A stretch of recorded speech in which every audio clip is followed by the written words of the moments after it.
합시다. 세상의 도전에 맞짱떠서 이겨라. 세상의 도전에 맞닥쳐서 이겨라. 네, 세상의 도전에 맞짱떠 이겨라.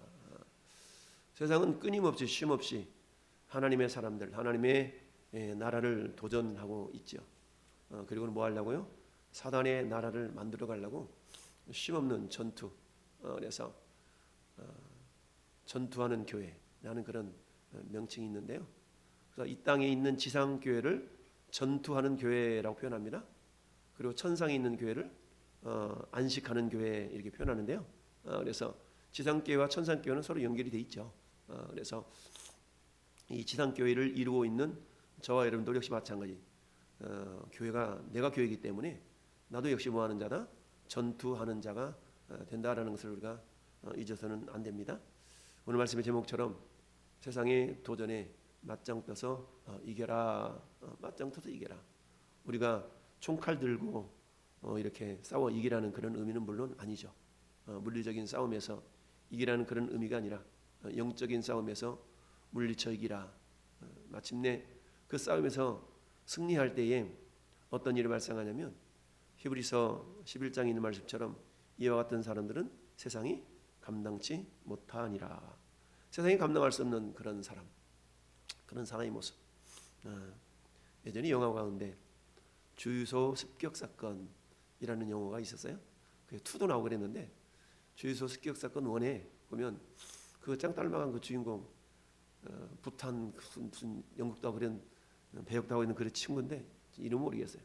근데 이제 거기서 싸움을 하는데 나는 한 놈만 패하면서 막 계속 한 사람만 끈질기게 이렇게 달려드니까 나중에는 다들 포기하고 도망가는 그런 장면이 나오는데 이와 마찬가지로 우리 하나님의 사람들이 세상과의 싸움에서 이처럼 끈질기게 모질게 물론 물리적인 그런 싸움에서 이기라는 것은 아니지만 영적인 모습도 이와 같아야 된다라는 얘기죠. 그래서 오늘 본문에 하루는 예수께서 성전에서 백성을 가르치시며 복음을 전하실세. 이제 예루살렘에 입성하시고 그리고 성전 청결도 하시고 이런 어떤 모습들을 이렇게 지켜보면서 바리새인과 대제사장들 서기관과 장로들이 가까이 와서 물어보는 거예요. 도대체 당신이 누구길래 이 권위를 당신에게 준 사람이 누구냐? 라고 지금 따져 묻고 있는 거죠. 우리 세상 살아갈 때도 그러잖아요. 뭔가 모르고 막 어떤 일을 진행하고 그러면 가만있어 봐. 당신 누구예요?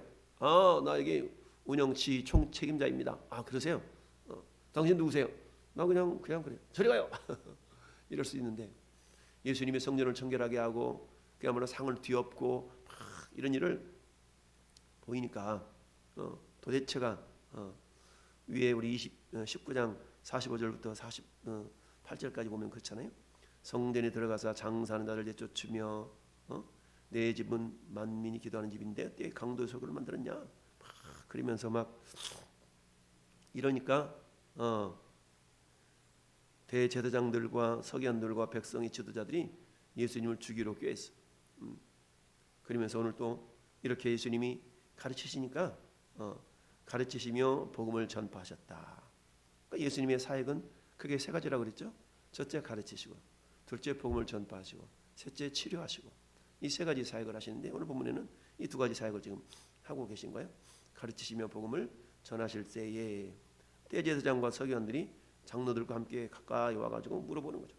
당신은 도대체 무슨 권위로 이런 일을 하는지 이 권위를 주니가 누구인지 우리에게 말하라.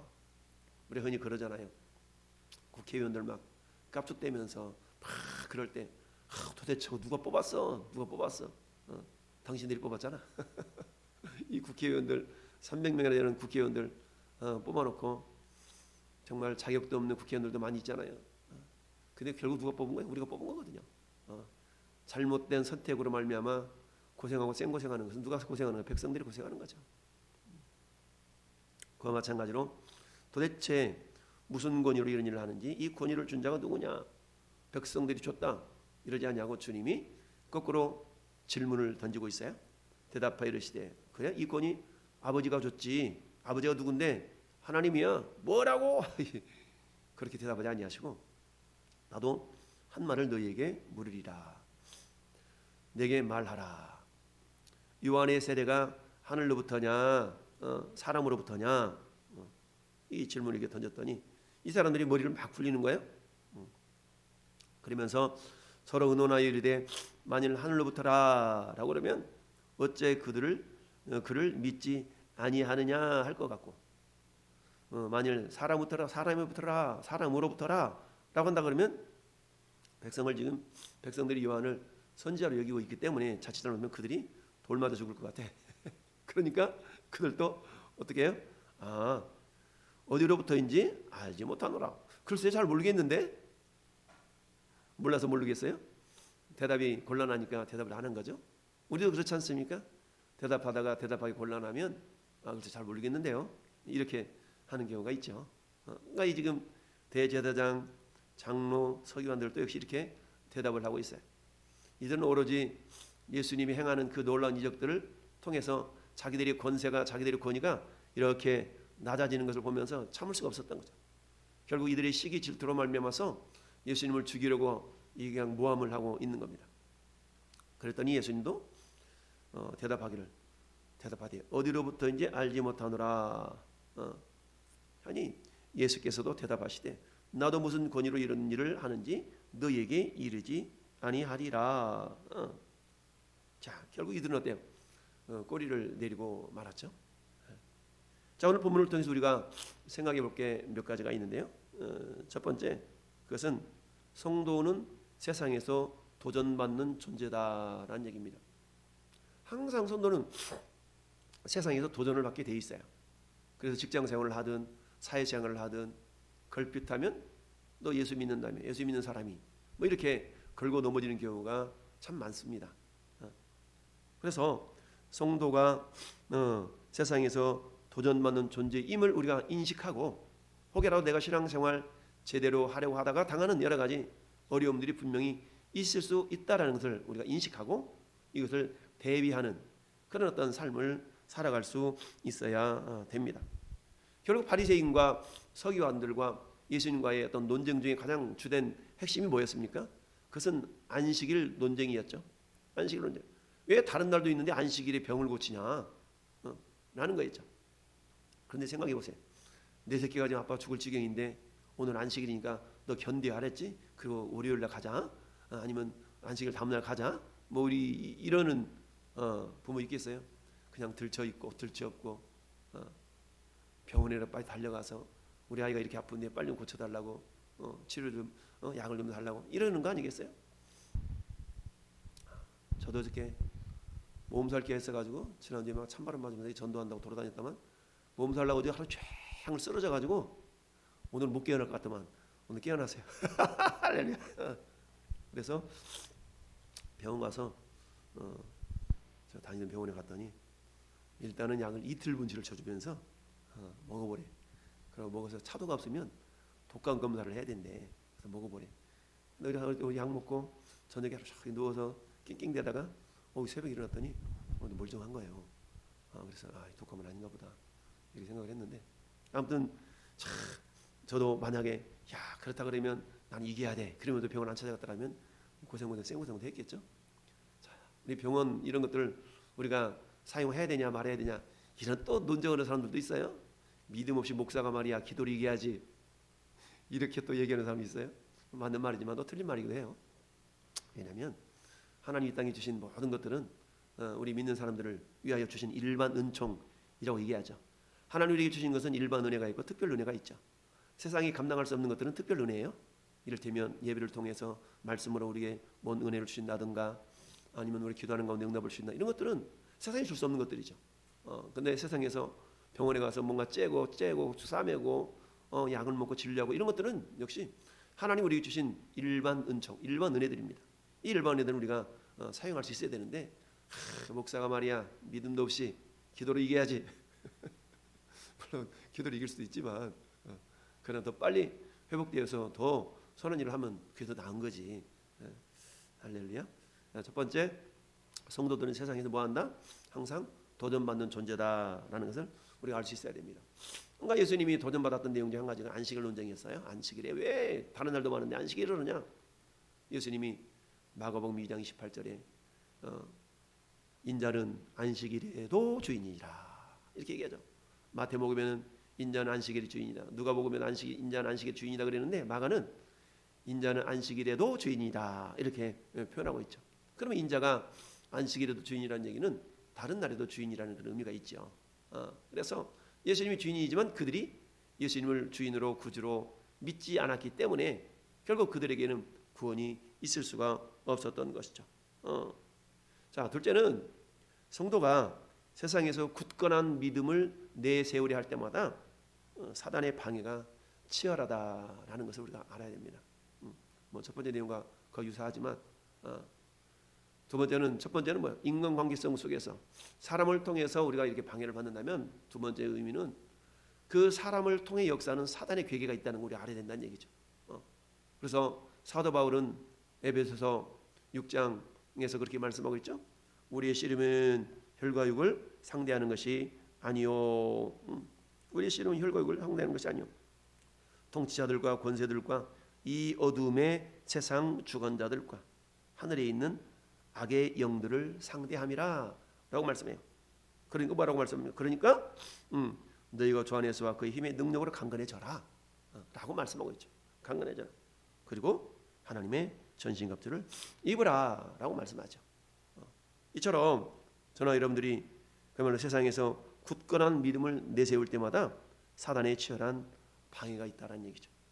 우리 이 코로나 시대를 거쳐가면서 많은 것들을 경험하지 않았어요? 마치 교회가 코로나에 온상인 것 마냥 정부에서 몰아가고 매스컴에서 보도하고 이러면서 얼마나 많은 그런 박해가 있었습니까? 이런 것들을 속에서 그런데 어때요? 그런 고난을 벗어난다고 해서 벗어나기 위해서 어떻게 적당히 타협하면 고난은 없어요. 적당히 타협하면 고난이 없다. 오늘 본문은 제가 우리에게 세 가지를 얘기할 수 있는 첫 번째, 성도가 세상에서 도전받는 존재일 수밖에 없다는 것. 두 번째, 우리가 세상에서 굳건한 믿음을 내세울 때마다 사단의 방해가 반드시 크게 나타난다라는 것을 우리는 잊지 말아야 되고요. 세 번째, 그러나 적당히 타협을 하면 성도에게 고난은 없다. 몸은 편하지만 그러나 그 영혼이 우리 주님으로부터 받을 상이 없겠죠.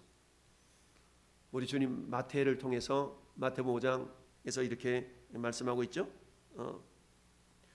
의를 위하여 박해를 받는 자는 복이 있나니 천국이 그들의 것입니다. 나로 말미암아 너희를 욕하고 박해하고 거짓으로 너희를 거슬러 모든 악한 말을 할 때는 너희에게 복이 있나니 기뻐하고 즐거워하라. 하늘에서 너희 상이 큼이니라. 아멘. 그렇죠? 우리가 적당하게 타협을 하면 고난 받을 거 없어요. 마치 우리가 막 범죄에 속인 것 마냥 교회 갔다 왔어요? 안 갔는데요. 교회 갔다 왔어요? 이러면서 그랬던 시절이 있었어요. 그러다 보니까 그때 차라리 평화를 위해서 잠시 교회를 쉬리라 이런 사람들 얼마나 많았습니까? 그렇게 타협을 하면 고생은 없어요. 고생은 없지만 하나님 오실 때에 야 그래 너는 적당히 타협하는 그런 신앙으로 그래 내 이름이 그렇게 떳떳하지 못하더냐? 내 이름을 부끄럽게 여기는 자는 하나님과 천사들 앞에서 나도 너희를 부끄럽게 여기리라. 사무엘 선지자를 통해서 나를 존중히 여기는 자를 내가 존중히 여기고 나를 경멸히 여기는 자를 내가 경멸히 여기리라. 우리가 주님을 존중히 여긴다는 건 뭡니까? 어떤 상황 속에서도 그 주님을 인정하는 거 아니겠어요? 우리 잘 아는 다니엘의 세 친구들이 그랬던 것처럼 왕이시여 두말할 거 없습니다.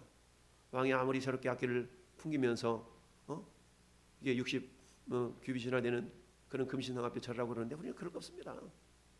혹시라도 우리가 불법 속에 들어간다 할지라도 우리 하나님께 우리를 구해주실 것입니다. 그런데 그리 아니하실지라도 우리는 저러지 않겠나이다. 참, 여러분 그렇게 결단했으면 하나님이 미리 구해주면 얼마나 좋아요. 근데 하나님 그렇게 구해주지 않잖아요. 끝까지 믿음을 지키는 가를 하나님은 때로는 테스트하시죠. 그래서 풀불 가운데 던져져. 던져졌는데 그 안에 살아. 아니 던져지기 전에 미리 막아서 안 던져지게 하면 얼마나 멋있어요. 근데 던져지게 하고 그 속에서 하나님이 지켜주시고 아주 극적인 상황. 다니엘도 마찬가지. 아니 사자굴 속에 안 던져지면 안 돼? 근데 꼭 던져줘야 돼? 우리도 그럴 수가 있다는 얘기죠. 그건 뭐예요? 마지막까지 끝까지 하나님은 우리의 신앙을 바라보실 수가 있다라는 얘기죠. 세상과 맞짱떠서 싸워 이겨라. 여러분, 우리 다윗이 어릴 때에 자기 형들이 그 블레셋과의 전투에서 막 싸우러 나가는데 사울 왕이 야, 누가 저놈을 못 이기나? 골리앗이 나왔잖아요.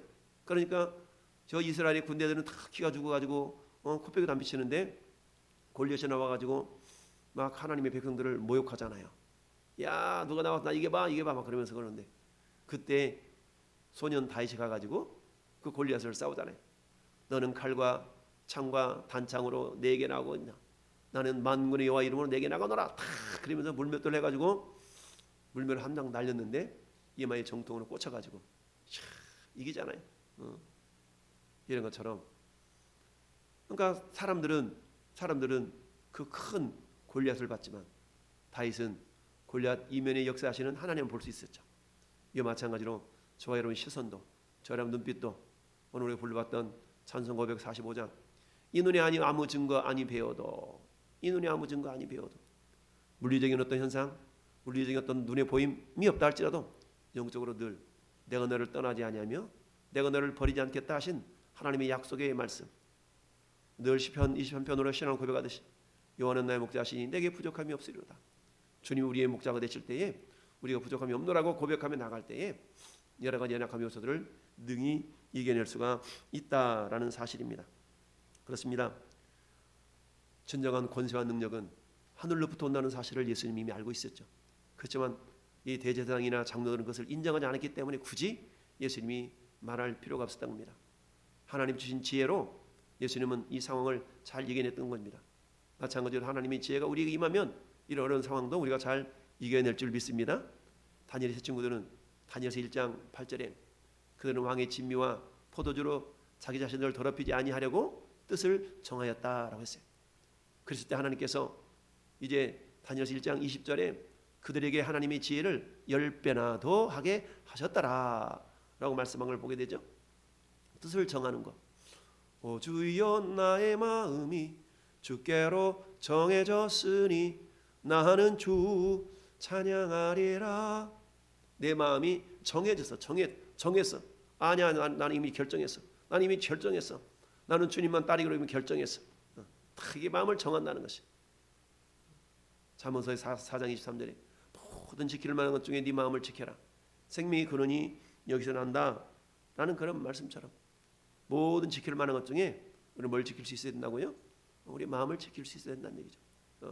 주님을 올곧게 어떤 상황 속에서도 우리가 주님을 의지하고 신뢰하고 나아가리라. 세상에 도전이 있다 할지라도 그 도전에 적당하게 타협하는 자들이 아닌 오늘도 눈에 보이는 그런 현상과의 싸움이 아닌 우리가 신앙의 기초를 견고히 우리가 잘 다져서 어떤 사단의 유혹에도 사단의 시험에도 능히 물리쳐 이김으로 말미암아 주님이 기뻐하시는 그래 네가 적은 믿음을 가지고 그걸 잘 이겨냈구나. 계시록 2장 3장에 아시아 7교회를 향해서 주님이 결론을 내릴 때마다 뭐예요? 이기는 그에게는 이렇게 말씀하시잖아요.